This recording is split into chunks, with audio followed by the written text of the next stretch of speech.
이제 하나님 말씀을 봉독해 올리도록 하겠습니다. 하나님 말씀은 창세기 7장 1절로 5절까지의 말씀입니다. 주께서 노아에게 말씀하셨다. 내가 보니 이 세상에 의로운 사람이라고는 너밖에 없구나. 너는 식구들을 다 데리고 방주로 들어가거라. 모든 정결한 짐승은 수컷과 암컷으로 7쌍씩, 그리고 부정한 짐승은 수컷과 암컷으로 2쌍씩 네가 데리고 가거라. 그러나 공중에 새는 수컷과 암컷 7쌍씩 데리고 가서 그 씨가 온 땅에 살아남게 하여라. 이제 이래가 지나면 내가 40일 동안 밤낮으로 땅에 비를 내려서 내가 만든 생물을 땅 위에서 모두 없애버릴 것이다. 노아는 주께서 명하신 대로 다 하였다. 아멘. 사랑하는 여러분, 오늘 여러분과 나눌 말씀은 노아 홍수에 관한 이야기입니다. 노아 시대에 하나님이 물로 세상을 심판하셨다는 이야기가 창세기 6장, 7장, 8장, 9장에 기록이 되어져 있습니다. 그런데 노아 홍수의 이야기를 통해서 우리가 받아야 될 아주 중요한 영적 교훈이 있다고 생각이 돼서 그 얘기를 여러분과 나누고 싶습니다. 첫째는 하나님이 세상을 심판하실 때가 되면 이 세상 대부분의 사람이 멸망받게 되어질 것이라고 하는 사실입니다. 여러분, 노아 홍수 때 하나님의 구원에 이른 사람은 노아의 8식구뿐이었습니다. 또 하나님께서 불로 세상을 심판하셨던 소돔과 고모라 성의 심판 사건을 보면 소돔과 고모라 성에서 구원받은 사람은 3사람뿐이었습니다. 많은 사람들이 구원에 이르는 것보다 많은 사람들이 더 멸망에 이르게 되어질 것이라고 하는 사실을 성경은 우리에게 증언하고 있습니다. 여러분은 지난 한 주간 동안을 살아가면서 저 사람 정말 진짜 믿음의 사람이구나, 저 사람 정말 행복한 사람이구나, 이렇게 느끼며 살았던 사람이 몇 명이나 되십니까? 우리는 어떤 사람을 볼 때 저 사람은 참 행복하겠다 느껴지는 사람이 있습니다. 근데 어떤 사람을 보면 저 사람은 참 불행한 것 같아 라고 느껴지는 사람도 있습니다. 근데 진짜 행복한 삶을 살았는지 진짜 불행한 삶을 살았는지의 문제는 천국문 앞에 갔을 때 결판이 나고 말 것입니다. 이 세상에서는 행복하게 살았던 것 같지만 하나님 나라에 갔을 때 주님께서 우리의 이름을 기억하시고 불러주지 않으면 내가 불행한 삶을 살았구나라고 하는 사실을 그제서야 깨닫게 되어질 것입니다. 이 세상에서는 좀 힘들고 어려운 삶을 살았지만 주님의 심판대 앞에 서게 될 때 주께서 우리의 이름을 기억해 주신다면, 우리의 이름을 호명해 주신다면 내가 정말 행복한 삶을 살아온 사람이구나라고 하는 것을 깨닫게 되어질 것입니다. 예전에 미국에서 평생을 목회하셨던 우리 한인 목사님을 통해서 이야기를 들은 적이 있습니다. 그분은 젊은 날에 미국에 이민 가셔서 아들 하나를 낳아서 정성스럽게 키웠고 그 아들이 미국 육군 사관학교를 졸업하고 너무 반듯하게 자라서 부모의 자랑거리였다고 이야기를 했습니다. 그런데 다국적군이 함께하는 전투에 참여했다가 그만 전쟁터에서 전사하고 말았다는 전사 통보를 받게 되었다. 하나뿐이 없는 외아들이 전쟁에서 죽은 것입니다. 그래서 이 목사님은 하나님께 기도하기를, 하나님, 제가 하나님께 시간 들였고 물질 들였고 제 삶을 다 들여서 충성하고 헌신했는데 왜 제 아들을 데려가십니까? 왜 하필 제 아들을 데려가셨습니까? 왜 이런 일을 행하셨습니까? 라고 하나님께 울며불며 기도했답니다. 한참을 울며불며 기도하는데 하나님의 음성이 마음속에 분명하게 들려지더랍니다. 그 아들이 네 아들이기만 한 거냐? 내 아들은 아니냐? 그런 마음의 소리가 분명하게 들렸다는 거예요. 그 아들이 너의 아들이냐? 내 아들은 아니냐? 근데 그 음성이 들려지는 순간, 아, 맞아. 내 아들은 내 아들이기도 하지만 하나님의 아들이지. 그러면 하나님께서 그 아들을 하나님의 나라로 데려가신 게 분명하구나. 이 사실이 의심 없이 믿어지는 순간 모든 원망이 멈춰지고 모든 근심이 그쳐지고 슬픔이 사라지는 것 같은 분명한 신앙의 경험을 갖게 되었다고 고백을 했습니다. 사랑하는 여러분, 우리의 이름을 하나님이 기억해 주시는 순간이라면 그것으로 우리는 하나님 감사합니다라고 고백하는 순간이 오게 될 것입니다. 노아 홍수를 통해서 우리가 배워야 되는 많은 영적 교훈이 있다면 하나님이 세상을 심판하실 때 대부분의 사람이 멸망에 이르게 되어질 것이라고 하는 사실. 또 한 가지는 주님이 세상을 심판하실 때 꼭 구원받을 것 같은 사람들도 멸망에 이르게 되었구나라고 하는 사실을 발견하게 되어질 것입니다. 여러분, 창세기 1장, 2장, 3장, 4장을 이렇게 읽다 보면 아담과 하와가 에덴 동산에서 추방되어지고 가인과 아벨을 낳게 됩니다. 근데 가인이 아벨을 쳐 죽여서 가인마저 쫓겨나고 그 다음에 하나님은 축복을 이을 자식으로 셋이라는 아들을 주셨습니다. 그런데 여러분, 가인의 후손들만 멸망당한 것이 아닙니다. 셋의 후손들도 대부분 멸망당했다는 것을 알아야 돼요. 셋의 후손들 가운데 노아의 8식구 외에는 다 멸망에 이르렀다라고 하는 사실을 우리가 기억해야 합니다. 이것이 정말 두렵고 이것이 정말 무섭게 느껴지는 사실입니다. 그냥 교회만 나오면 다 구원받는 줄 알았는데 그래서 내가 어릴 때 믿음의 부모 밑에서 자랐으니까 그냥 다 구원에 이르는 줄 알았는데 그렇지 않다는 거예요. 믿음의 족보였던 경건한 사람의 족보였던 셋의 후손들 가운데도 노아의 8식구 외에는 다 멸망받게 되었다라고 하는 사실을 우리는 기억해야만 한다는 거예요. 사랑하는 여러분, 마태복음 7장 21절에 보면 나더러 주여 주여 하는 자마다 다 천국에 들어갈 것이 아니에요. 다만 하늘에 계신 내 아버지의 뜻대로 행하는 자라야 들어가리라 그랬어요. 여러분, 예수님께서도 마태복음 7장 24절 이후에 말씀하시기를 주님을 따르는 사람들을 두 부류로 나눌 수 있다고 말했습니다. 한 부류의 사람은 모래 위에 집을 짓는 사람, 또 한 부류의 사람은 반석 위에 집을 짓는 사람이라 그랬어요. 모래 위에 집을 짓는 사람이란 말씀을 듣고 실천하지 않는 사람, 이 말씀을 듣고도 실천하지 않는 사람은 비가 오고 바람이 불고 창수가 일어날 때 그 집이 무너진다 그랬어요. 근데 반석 위에 집을 세운 성도도 있는데 반석 위에 집을 세웠다는 것은 말씀을 듣고 실천하는 사람이라고 성경은 분명히 기록하고 있습니다. 말씀을 듣기만 해서 속이는 사람이 아니라 말씀을 듣고 실천함으로 그 집을 반석 위에 세운 사람은 비가 오고 바람이 불고 창수가 일어나도 그 집이 무너지지 않을 것이요 라고 명백하게 말씀하고 있는 것을 보게 됩니다. 우리는 너무나 많은 경우에 말씀을 듣지만, 말씀을 읽지만, 말씀을 깨닫지만 깨닫는 것까지 그치고 말씀대로 살지 못하는 경우가 얼마나 많은지 알 수 없습니다. 어떤 교회에서 다툼이 일어났대요. 다툼이 일어나서 교인들끼리 다툼이 일어난 거예요. 얼마나 마음이 불편해집니까? 마음에 다툼이 일어나니까 같이 신앙생활하는 사람들끼리 원수처럼 느껴지는 거예요. 그래서 한 사람이 기도하기를 하나님,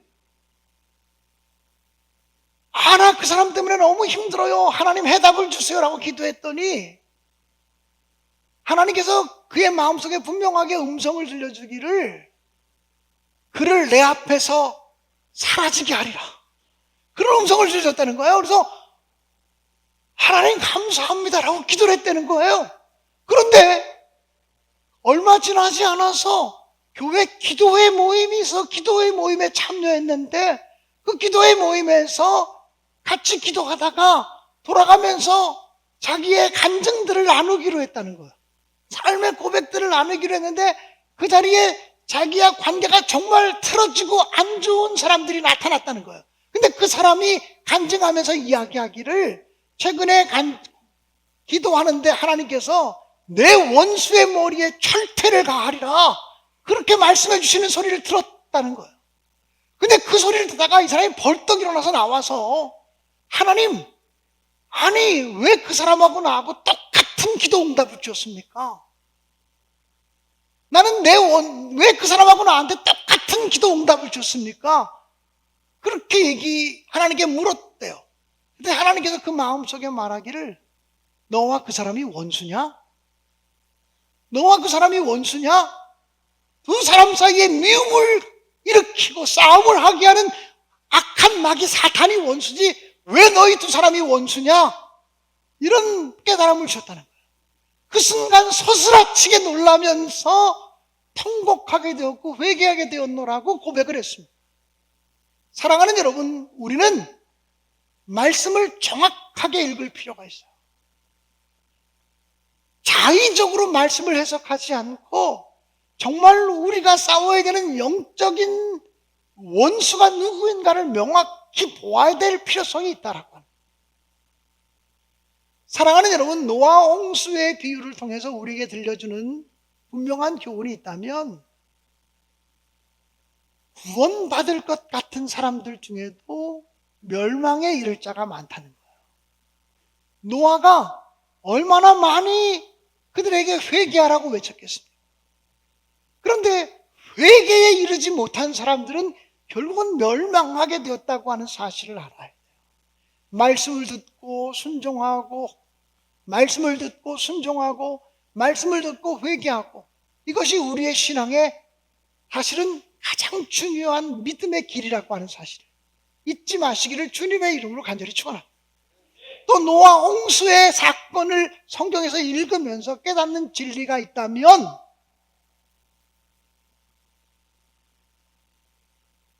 언젠가는 구원의 문이 닫혀지게 될 거라는 거예요. 구원의 문이 닫혀지면 그때는 회개할 수도 없고 구원에 이를 수도 없다라고 하는 사실입니다. 사랑하는 여러분, 노아가 얼마나 많이 그 방주를 만들다가도 산 밑에 내려가서 백성들에게 외쳤겠습니까? 회개하고 주님께로 돌아오세요. 회개하고 주님께로 돌아오셔야 살 길이 열립니다라고 얼마나 많이 외쳤겠어요. 왜 그때 사람들이 귀를 닫았습니다. 그런데 창세기 7장 16절에 보면 이렇게 기록되어져 있습니다. 들어간 것들은 모든 것의 암수라. 하나님이 그에게 명하신 대로 들어가매. 하나님께서 노아에게 명하신 대로 다 준행했다는 거예요. 여호와께서 그를 들여보내시고 문을 닫으시니라고 했어요. 여러분, 문을 누가 닫았습니까? 노아가 닫은 것이 아닙니다. 문을 하나님이 닫으셨다고 말씀하고 있어요. 회개하라고 해도 회개하지 않던 사람들이 물이 차올라올 때 산 위로 올라와서 노아 방주의 문을 두드리면서 문을 좀 열어달라고 아우성치지 않았겠습니까? 근데 그때는 이미 하나님께서 문을 닫으신 때였다는 거예요. 요한계시록에 보면 빌라델비아 교회를 향해서 주님 말씀하실 때,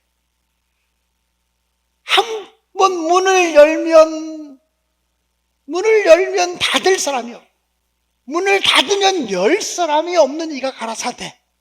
예수님을 소개하면서 예수님은 어떤 분이냐면, 문을 열면 닫을 사람이 없고, 문을 닫으면 열 사람이 없는 그분이 너에게 명령하고 말씀하신다라고 말하고, 문을 열고 닫으시는 분이 하나님이시라고 하는 사실을 성경은 강조하고 있습니다. 사랑하는 여러분, 하나님께서 구원의 문을 닫기 전에 우리가 구원의 방주에 들어가야 합니다. 하나님께서 노아에게 너와 너의 온 가족은 방주로 들어가라 이렇게 말했어요. 너와 너의 온 가족은 방주로 들어가라. 오늘 제목을 방주로 들어가라고 정했지만 사실은 너와 너의 온 가족은 방주로 들어가라, 이 말씀이 제목이라고 생각이 돼요. 주님께서는 나만 구원받는 것 원하지 않고 나의 온 가족이 구원에 이르기를 원하고 계신다라고 하는 사실입니다. 사랑하는 여러분, 정말 우리 한 사람 한 사람이 주님께서 문을 열어주실 때 그때가 축복의 때라고 하는 사실을 기억할 수 있기를 간절히 기원합니다. 여러분, 우리 모두는 지금 햇빛을 쬐면서 살고 있습니다. 예수 잘 믿는 사람만 햇빛을 쬐는 것이 아니라 예수를 안 믿는 사람도 하나님께 손가락질하며 저주하고 하나님을 향해 삿대질을 하는 사람에게도 햇빛을 주십니다. 또 그들도 세계 곳곳을 여행하면서 아름다운 자연을 누릴 수 있습니다. 왜 그렇습니까? 지금은 은혜의 때이기 그렇습니다. 은혜의 때이기 때문에 그렇습니다. 아직까지도 하나님께서 우리에게 기회를 주시는 때라고 하는 사실입니다. 언젠가는 그 기회의 문이 막혀지고 구원의 문이 막혀질 때가 있을 것이라고 하는 사실을 성경은 우리에게 아주 명백하게 증언하고 있습니다. 사랑하는 여러분, 베드로후서 3장 9절은 이렇게 기록하고 있습니다.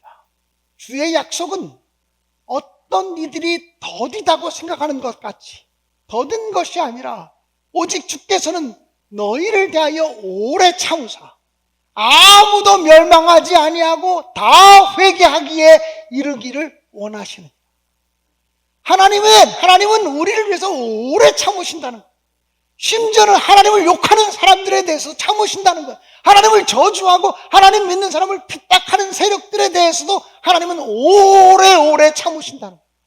왜냐하면 하나님의 마음은 아무도 멸망하지 않고 모든 사람이 회개에 이르기를 원하시고 모든 사람이 구원에 이르기를 원하시기 때문이라고 말씀하고 있습니다. 그러므로 사랑하는 여러분, 그 구원의 문이 닫혀지기 전에 주님께로 나올 수 있게 되어지기를 주님의 이름으로 간절히 축원합니다.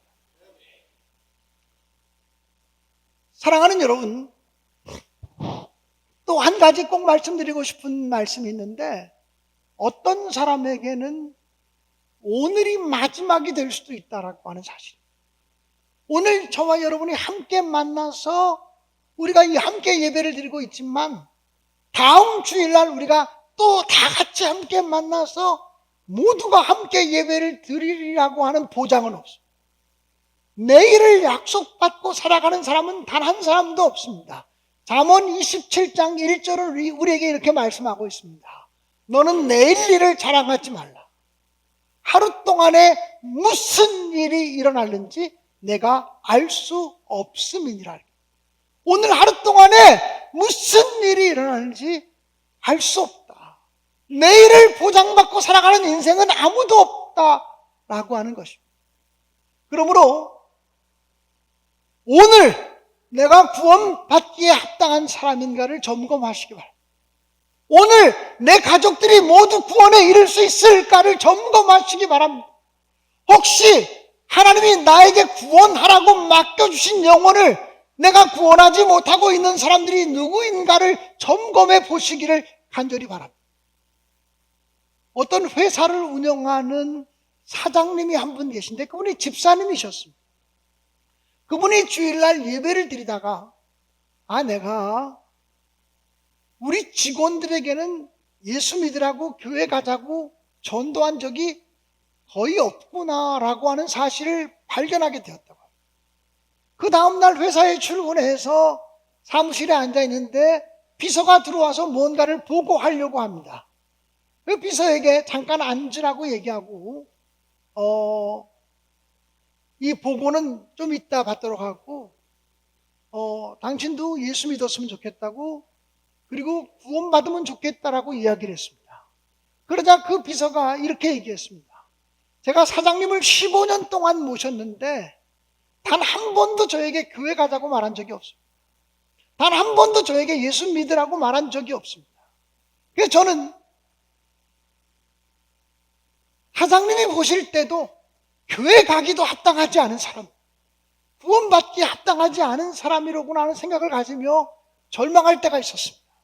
오늘 저에게 교회 가자고 예수 믿자고 얘기해 주셔서 정말 고맙습니다. 내가 이번 주일부터 나가서 함께 예배 드리겠습니다라고 그렇게 고백을 했다는 거예요. 여러분, 하나님께서 사실은 우리가 말 한마디만 하면 주님께로 나올 영혼들을 우리 주변에 많이 맡겨주셨어요. 다음에 하지, 나중에 하지라고 하는 생각 때문에 오늘 구원에 이르게 하지 못하는 사람이 있을까 두려운 마음으로 한번 점검해 보시라고 하는 사실입니다. 제 친구 중에 서초동에서 목회하는 친구 목사가 있어요. 그런데 그 친구가 그런 이야기를 했어요. 서초동에서 목회하는 담임 목사로서 조금 마음이 허전하고 쓸쓸할 때가 있다. 뭐가 그렇게 허전하고 뭐가 그렇게 쓸쓸하냐 그랬더니 자기네 교회 장로님들 가운데는 이름만 얘기하면 알만한 대기업 회장들이 몇 분 있다는 거예요. 또 큰 회사의 사장들이 굉장히 많다는 거예요. 그런데 예배 직전에 이렇게 나가보면 교회 마당 주차장을 가서 보면 남자들 10대 명이 왔다 갔다 한다는 거예요. 근데 교회는 절대 안 들어온다는 거예요. 누군가 봤더니 회장님, 사장님 모시고 온 운전기사들. 그 운전기사들은 회장님, 사장님 모시고 교회 마당까지 왔을 뿐 교회는 한 번도 안 들어가는 거예요. 그리고 회장님, 사장님이 예배 마치고 나오기를 간절히 기다린 거죠. 아마 그분들은요, 예배 드리는 회장님, 사장이 예배 빨리 끝나기를 사모하는 것보다 더 마당에서 예배가 빨리 끝나기를 사모하는 또 하나의 사람일지도. 그러면서 그 장로님, 아주 유력한 장로님, 유력한 경제인 가정인데도 그 운전기사 하나 전도를 못하는 것 같다. 그러면서 마음이 허전하고 쓸쓸하다고 하는 얘기를 들었어요. 사랑하는 여러분, 우리 모두가 말 한마디만 하면 오늘이라도 구원할 수 있는 영혼을 우리 주변에 많이 붙여주셨어요. 제가 예전에 다른 교회에 있을 때 어느 권사님 가정에 신방했는데 그 남편이 예수를 안 믿어요. 그래서 아니 권사님, 남편에게 전도하셔서 같이 교회 좀 다니자 그러시죠. 그랬더니 그분이 말하기를 제가 한마디만 하면 교회 나갈 사람인데 제가 자존심 상해서 얘기 안 해요. 아니 이게 자존심의 문제입니까? 이게 자존심의 문제예요? 한 영혼을 살리고 죽이고 하는 문제가 자존심의 문제냐 말이에요. 그러므로 우리 모두는 주님이 심판하실 때 멸망받을 사람이 더 많이 있다라고 하는 사실을 잊지 않으셨으면 좋겠어요. 또한 꼭 구원받을 것 같은 사람들 가운데 멸망당할 사람이 많다고 하는 사실도 잊지 않았으면 좋겠어요. 주님이 문을 닫으시면 그땐 누구도 열 수 없어요. 요즘 우리 교회에 새가족들이 많이 등록하고 부흥의 문이 열리고 있는데 부흥의 문을 열고 닫으시는 분이 누구십니까? 주님이시고 하나님이십니다. 주님이 문을 닫으시면요, 어떤 노력을 해도 안 돼요. 동대문 지방에서 목회하는 제 후배 목사님 가운데 한 분이 자기 교회도 교회를 잘 지었어요. 우리 교회만큼 교회를 잘 지었어요. 조금 우리보다 7, 8년 전에 지었기 때문에 우리 교회보다는 조금은 지금은 올드해 보입니다. 그런데 교회를 참 잘 지은 목사님인데 교회 짓고 나서 한 1년 반 동안 매주 3명, 5명, 6명, 7명씩 교인들이 등록했대요. 그런데 교인들 가운데 불편한 일이 생겨서 교회 로비에서 소리 지르며 삿대질하며 싸웠대요. 근데 그 다음 주일부터 한 사람도 등록하는 사람이 없대요. 부흥의 문이 딱 막힌 거예요.